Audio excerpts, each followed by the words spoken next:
Welcome back, ladies and gentlemen, to another episode. Today we're going to talk about that situation that happened with A$AP Rocky, how he beat them charges. Let's hear what Corey and the crew got to say, then we're going to come back and talk about it. Congratulations, A$AP Rocky, who was just earlier found not guilty on 2 counts of assault with the semi-automatic firearm, firing allegedly a gun at his former friend Terrell Efron, a.k.a. A$AP Relly, back in 2021.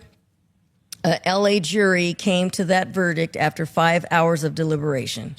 Rocky was facing up to 24 years in prison, even though prosecutors said, oh, well, we're only seeking 8. What? Bro, what are you talking about, man? What? Anyway, that moment, the moment I saw earlier, because I watched it live, when the verdict was read, was intense. So if you want to look it up on YouTube, you can. God first. You got to thank God first, you know what I'm saying? And I really want to thank the jury for making the right decision, you know? And I'm just so thankful. This is crazy right now. This whole experience has been crazy for the past 4 years, but I'm thankful. Nonetheless, I'm thankful. And we blessed to be here right now, to be a free man talking to y'all. Thank you. All praise to God. Congratulations. Thank you, sister. Get your life back. Thank you, brother. Man, he literally Congrats. He really literally dove into the audience where his family was, his mom, Rihanna, all the kids. We, the jury in the above entitled action, find the defendant, Rakeem Mayers, not guilty of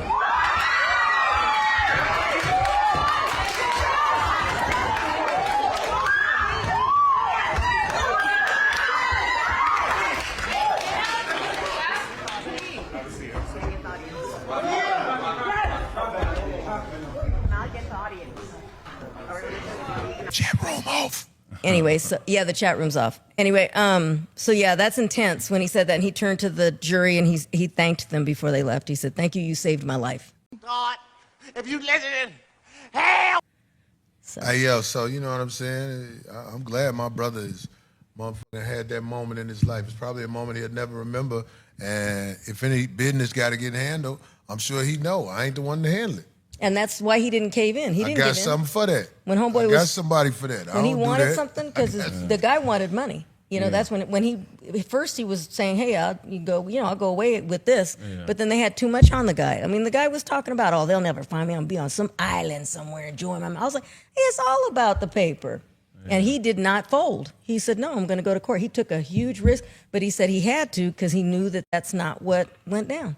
We glad for A$AP Rocky moment was when them motherfuckers had him on one of them pussy ass shows where he had to introduce, what's that player in the NBA who came out as gay that Obama was basically holding him up in the air? Collins? Yeah.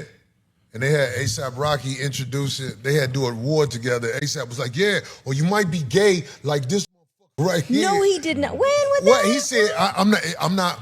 As far as everybody being equal, color, homosexuality.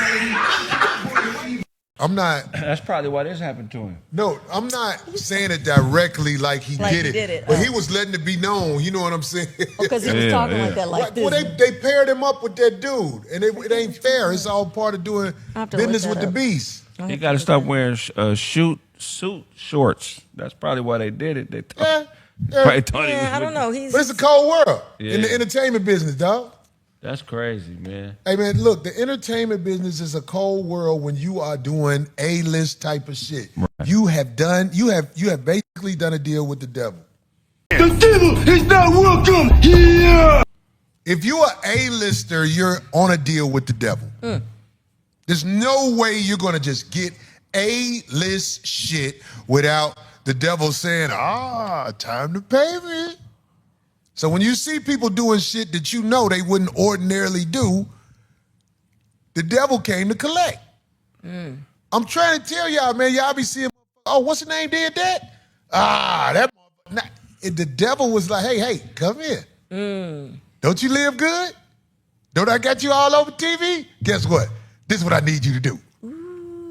This is how the game go. What if you're a child, an A-list child? You're going to be a dope head when you grow up. and your mama and them gonna be to spend all your bread. I think we was all happy for ASAP and Rihanna, right? Even though we don't know them people, you know, it's just something about seeing a black man get a second chance, getting some mercy, having some empathy, and none of us know exactly what happened between him and his friend, which I think is interesting. A grown man being named after another grown man, like your rap name is ASAP, whatever, and his name ASAP. Anyway, we don't know exactly what happened, but I do agree with not giving in to someone who's trying to manipulate you or extort you and bribe you and standing and fighting that fight versus just giving money. Because when you do that, when you give into someone just because they got something on you or you need something to go away, it's going to be a cycle. So I'm completely with challenging a person who's lying on you. Now, as far as Rihanna and them babies, again, I think even if you hate ASAP and Rihanna, I think if you a black person with a pinch of sense and remorse and understanding about how this country operates, you are happy that those two boys have their father and that he didn't get the minimum 8 years or the maximum 24. And again, I'm not trying to take from what he allegedly did, because we all know you could be innocent and be found guilty, and you could be guilty and be found innocent. But these two young boys wouldn't even remember their father because they kids so young. So again, even if you ain't no ASAP or Rihanna fan, just the fact these boys' fathers still somebody's son, he's still somebody's brother, whether you like him or not. Now let's talk about the culture. Let's talk about how a lot of our men get caught up like this. A lot of these firearms are on the street legally and illegally. We all know how America get down, and it's a trap and a snare for our young men and our boys to participate in gang, thug, aggressive, violent life. It's almost like a lot of our young men and boys are taught you ain't no real man, or you soft, you a lame, you weak, you a punk if you don't indulge in drugs or firearms. Now again, we ain't the ones manufacturing them, so you got to look at the people who manufacture them, selling them, mass producing them, and putting them out there on the street. That's why I say it's a trap and a snare. They put this out here to get us caught up. They teach us how to be aggressive towards our brothers, and so you can have that evil eye towards your brother, so that if something go down, you want to violence. Instead of giving your brother a pass, having some mercy on your brother, they want you to pick up a firearm, sort of like the Nipsey Hussle situation. We do not want to have mercy on each other and stall each other out. There's no grace. We don't extend that to each other. We have been taught to be violent towards our brothers, but to be passive, docile, and submissive towards those people. We have to shun this type of culture. We glad that brother went home, but like Corey said, that's a learning lesson for you. Now, I'm not condoning the other part that Corey said, you know, basically you got somebody else to take care of your light work. How about just leave that lifestyle? How about you got children with a billionaire, you're a millionaire, go sit down and get out them street. A lot of our men, a lot of our young men and boys feel the need to stay in the streets even after they made it out. Waka Flocka talked about that, going back to the streets, back to the old neighborhood for what? To prove what? That you can still walk these blocks, you missed the hood, but yeah, you don't want to lay your head there no more because you've moved out the hood. So let's not promote the